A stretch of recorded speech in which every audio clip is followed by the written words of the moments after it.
Assalamualaikum warahmatullahi wabarakatuh. Perkenalkan, nama saya Nindika Fadila dari Universitas Pancasakti Bekasi, Prodi Manajemen dengan nomor NIM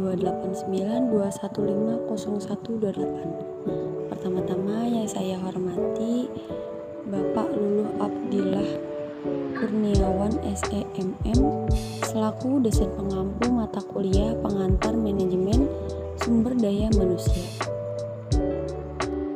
Pengertian manajemen SDM adalah pemanfaatan para individu untuk mencapai tujuan-tujuan organisasi. Tujuan manajemen sumber daya manusia adalah meningkatkan kontribusi produktif para karyawan bagi organisasi secara strategik, etis, dan bertanggung jawab sosial. SDM adalah aset yang harus dikelola secara cermat dan sejalan dengan kebutuhan organisasi. Apa perbedaan MSDM dengan manajemen personalia? Dalam istilah manajemen personalia terkandung pengertian bahwa karyawan hanya dianggap sebagai salah satu faktor produksi saja yang tenaganya harus digunakan secara produktif bagi pencapaian tujuan perusahaan. Sedangkan dalam istilah MSDM terkandung pengertian bahwa karyawan SDM yang ada dalam perusahaan merupakan aset atau kekayaan milik yang berharga perusahaan, sehingga harus dipelihara dan dipenuhi kebutuhannya dengan baik. Tujuan-tujuan MSDM yang pertama ada tujuan organisasional, yang kedua ada tujuan fungsional, yang ketiga ada tujuan kemasyarakatan, dan yang keempat ada tujuan personal. Tujuan organisasional yaitu memastikan bahwa MSDM berkontribusi pada efektivitas organisasional. Departemen SDM membantu para manajer untuk mencapai tujuan-tujuan organisasi. Dalam hal ini, para manajer tetap bertanggung jawab penuh atas para bawahannya. Departemen SDM hanya memberikan dukungan dalam hal-hal yang terkait dengan pengelolaan SDM. Tujuan fungsional yaitu menjaga kontribusi Departemen SDM dalam tingkat yang layak bagi kebutuhan-kebutuhan organisasi. Sumber-sumber daya akan terbuang percuma jika MSDM tidak direncanakan secara optimal sesuai kebutuhan organisasi. Tujuan dari kemasyarakatan yaitu bersikap etis dan bertanggung jawab sosial terhadap kebutuhan-kebutuhan dan tantangan-tantangan masyarakat sembari minimalkan dampak negatif tuntutan-tuntutan tersebut bagi organisasi. Dan yang terakhir, tujuan personal yaitu membantu para karyawan mencapai tujuan-tujuan pribadi mereka sejauh tujuan-tujuan mendorong kontribusi individu bagi organisasi. Tujuan personal pada karyawan akan tercapai jika para karyawan dipelihara, dipertahankan, dan dimotivasi. Jika tidak demikian, kinerja dari kepuasan karyawan akan menurun dan karyawan bisa meninggalkan organisasi. Selanjutnya ada fungsi-fungsi MSDM. Yang pertama ada persiapan dan seleksi atau staffing, yaitu analisis dan desain jabatan, perencanaan SDM, rekrutmen, dan seleksi.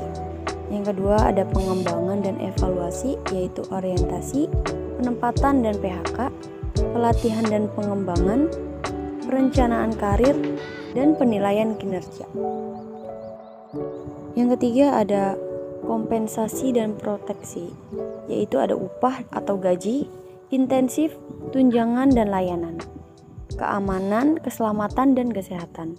Dan yang keempat ada hubungan kekaryawanan dan audit, yaitu hubungan kekaryawanan, hubungan serikat pekerja dan manajemen, dan yang terakhir audit MSDM.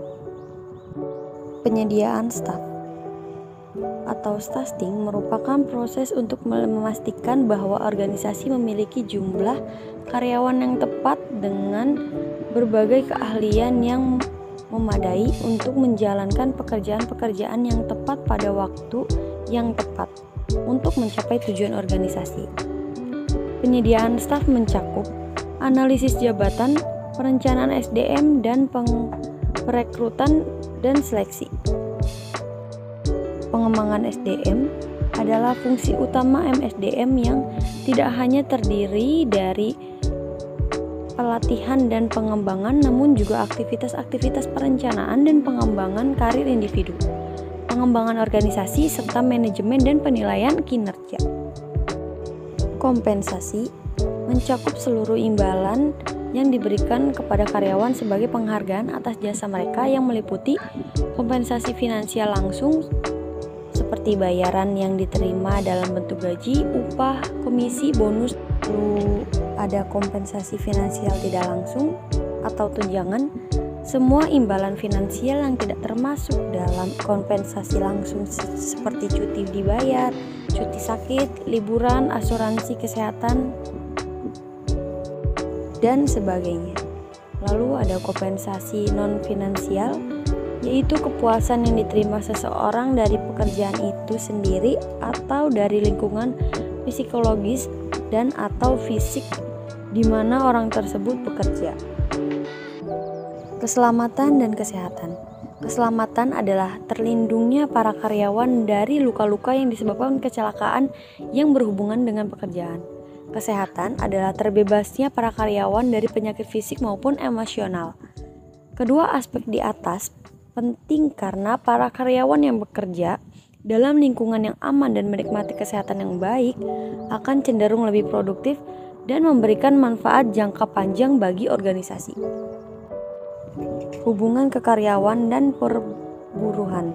Suatu perusahaan secara hukum harus mengakui adanya serikat pekerja dan berunding dengannya dengan itikat baik jika para karyawan perusahaan tersebut menginginkan adanya serikat pekerja untuk mewakili mereka. Aktivitas SDM yang terkait dengan perundingan kolektif seringkali disebut sebagai hubungan industrial. Kesaling terhubungan fungsi-fungsi MSDM. Seluruh bidang fungsional MSDM saling terhubungan erat. Keputusan-keputusan di satu bidang akan mempengaruhi bidang lainnya.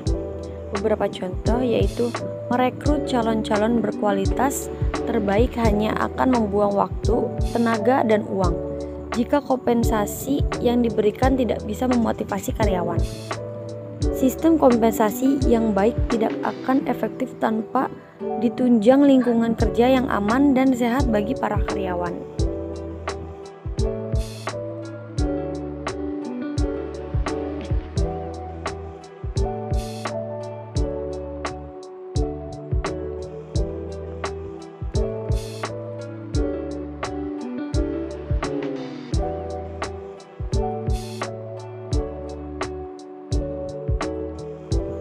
Baik, mungkin itu saja yang bisa saya sampaikan. Kurang lebihnya mohon maaf.